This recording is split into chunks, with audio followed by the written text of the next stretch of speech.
Hi, I'm Mr. Miyagi, and this is Mr. Miyagi's workshop. Well, today we're going to be working on building a Sissy Bar for that old hardtail shovelhead over there. Now, the material of my choice was stainless because I had it in the shop. It's 5/8 round. Now, you could use steel. I would suggest use cold rolled if you can find it. And it's a little bit better than the hot rolled stuff, I think, especially if you're going to have it powder coated. Powder coats much better. Anyway, the stainless, a lot of people don't like working with stainless because it's a hard product. Now, I've worked with this with stainless over the years quite a bit. I actually had a stainless and aluminum shop, so I know the tricks of the trade on how to operate this stuff. But anyway, you can do it out of steel. You can buy the Sissy Bar online and just weld it together and put it on there. But I'm going to show you how I build mine, and maybe it'll help you out there when you want to build one of these yourself. Now, like I said, you don't have to use stainless. You can use regular steel. What the heck? So anyway, let's get to it. Now, I know a lot of you out there don't have a lathe set up and the capability of cutting stainless, but you can buy these bungs, which I'm building right now, making my own, because they don't sell a lot of stainless bungs out there. So what I'm doing is I'm drilling out the center of these holes that I put in here. I started off with a 1/4 inch bit, and I'm making it so that these Allen heads, this one is for the base, so it'll be a much larger hole that we're going to put in here, and then we'll cut out the center a little more with a cutting bit that I have, so these will recess in. So this is the process is on drilling these. So like we'll put here, let me grab this one here that needs to be drilled. We'll put that in, and the whole idea on this is not to go too fast and to lubricate it. Now, I use this stuff called Anchor Lube, and it's a paste, and it works really well for drilling stainless and aluminum and regular steel. So what you want to do on stainless is that you don't want a real fast speed. Now, I've got this down around 300 RPMs. And you don't want to get in a hurry when you're doing stainless or any of the other metals. Just drill it in there. But you can see that this is actually cutting quite well in the stainless. And that paste makes a big difference. So you can buy that online. Go under Anchor Lube. Like I said, it's just a paste.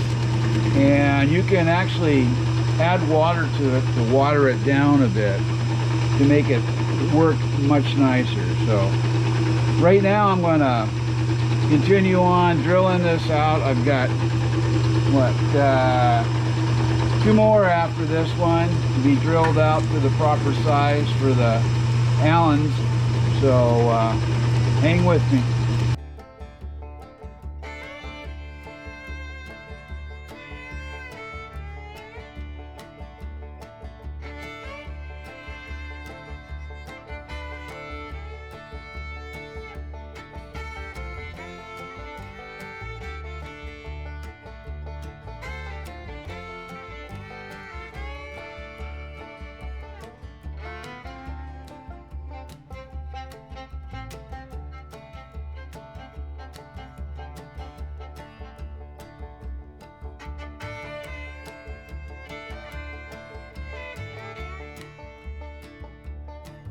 What I'm going to do is that this smaller Sissy Bar, which basically wasn't a Sissy Bar, it was just a fender brace and a rack mount, I'm going to remove the tank and the rack and the bars and get this off of here and then rebuild from there. And what I'd like to do is I've got a piece of 6 foot 5/8 rod over there, and I'm going to bend it in half and fit it so that it fits on this. So I need this pattern of what I've got here, so I'm going to pull this all apart and actually put on a smaller reserve tank.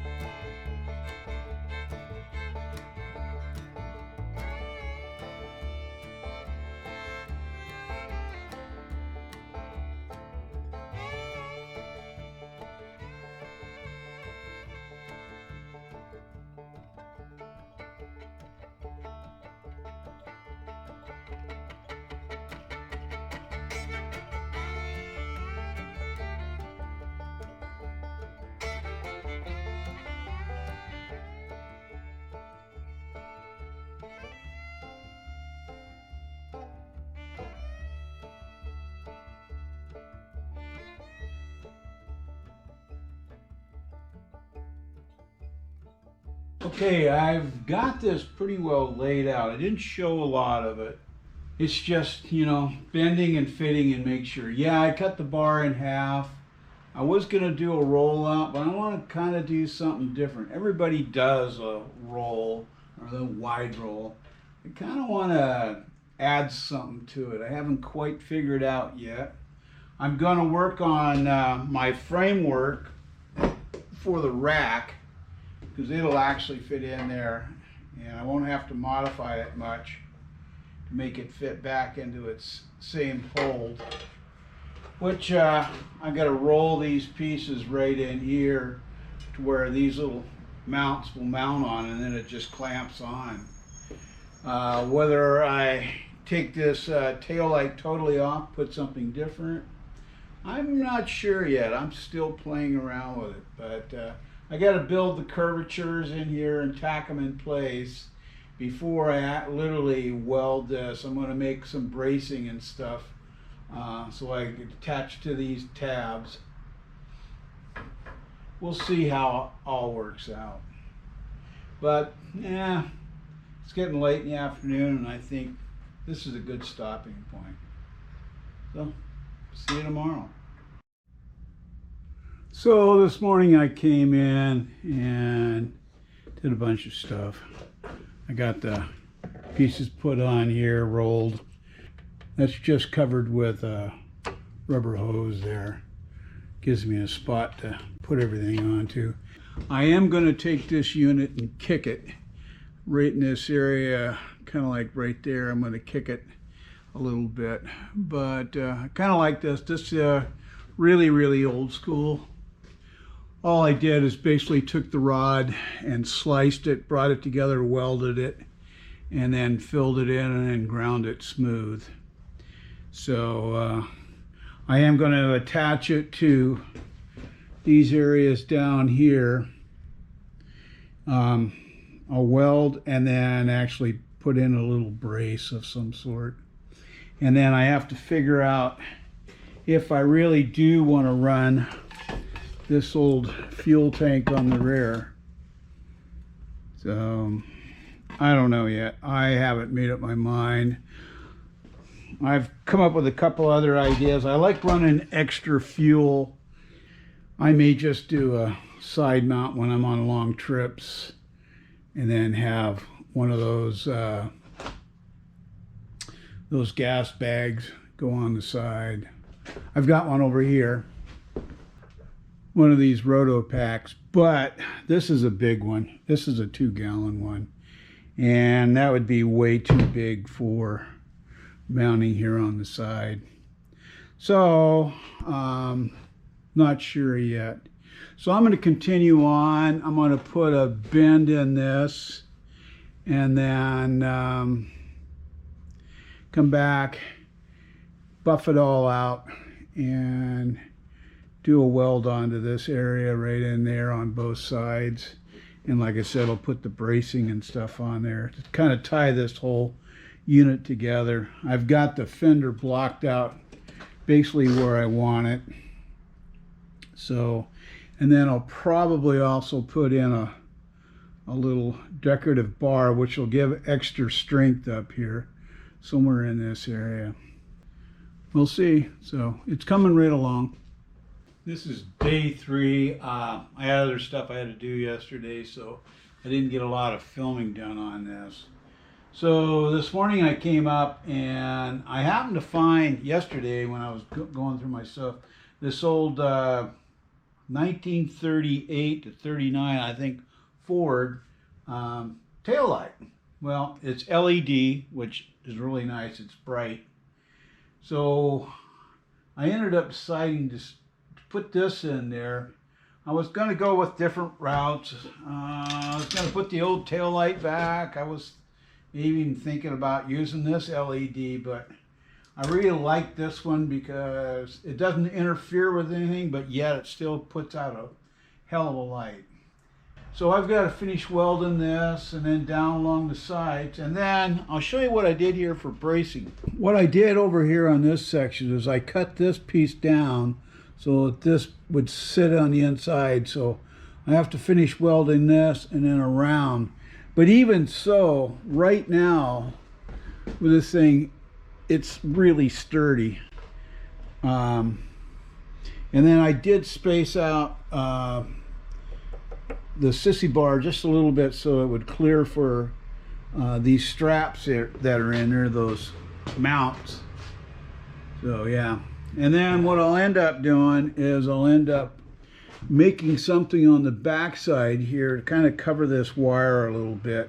It'll guide it over here to the side, and then I'll run it down. I'll put some little catches to hold this in place right along this area, and I'll bring it on down so that it'll tie into the old plug that I put on here.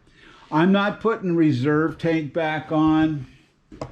I'm not doing stampedes anymore. If I need to go a little longer distance, I'll just put one of my 1 gallon roll packs on the back. Now this is a 2 gallon one. Probably what I'll pack would be just a 1 gallon. And that's if I'm going through a long trip, especially if you're going through Nevada. The idea out there is you see a gas station, fill up. This tank forward here holds about 3.8 gallons. I get between 45 and 50 miles to the gallon, so that's going to give me over 150 miles. And I'm time to get off of this old rigid frame anyway. The only time that I'm going to be needing to pack something like this is if I'm going down to Choppertown Camp out in Arizona. Well, this is my solution for extra fuel. That's 30 ounces of extra fuel. That'll get me a ways. I'm thinking 15-20 miles. That's just kind of a little backup. Now, what I ended up doing is I used a snap hold off of a fire extinguisher, and then I made this back bracket here, so this will just slide out of there. So it's pretty easily accessible too. Plus, I also made it so that this unit will pop off. I use these little snaps and stuff and set it up so that it would stay in place and go on easy. Now, probably what I'll do for long distance riding is I'll put a strap around this whole area just to basically hold this in place. But I think it turned out fine. I put this ring in there to help secure the loop. When you put the bag on, then that'll help hold everything into place. But I'm really liking the way it turned out. So right now I got to get back to welding all this up and then buff it up, and then I'll put it on in place and I'll show you what it looks like after we're done here. Now, I know I didn't go into a lot of detail on making it. Basically it's just bending up something fit the curvature of the frame and the fender to blend everything in. Some run a strap underneath to hold the fender up. I attach mine from the side. I have bungs inside that are threaded that hold everything together. I just wanted something simple and clean. And like I said, the reason why I use stainless is because I had it. It was in stock, and I had some flat stainless that I could cut out and polish up. Now, you don't have to TIG weld like I did. You could use your MIG welder, but you're not going to be doing stainless. So, you know, if you're doing the cold rolled or the hot rolled, I prefer cold rolled over the hot roll for doing stuff like this. You could do this whole thing using a drill to make your bungs and everything else. I mean, you can do this, and you can bend this up, especially if you have a torch. You can heat it up and bend it. A lot of guys, what they'll do is they'll set up a little peg jig so they can bend everything into place after they've figured out the pattern for it. But like I said, you don't need a TIG welder to weld this up. You can do it with, braze it together if you wanted. You could probably even stick weld this up. That would still look pretty good and everything. And whether you want to powder coat it or just paint it or leave it natural, that's all up to you. I'm just throwing out some ideas here and kind of my design of what I like to build. Add a little artwork into it, you know, make it look nicer. So, like as always, if there's any questions or comments, you can put them in the comment section below, or you can send them to my email address at tmiyagi@hotmail.com. And if you've liked this episode, please like, share, and subscribe. And don't forget that ringy-dingy button over there for the next episode coming up. So this is Mr. Miyagi saying, you be safe out there. Hope to see you. Ciao.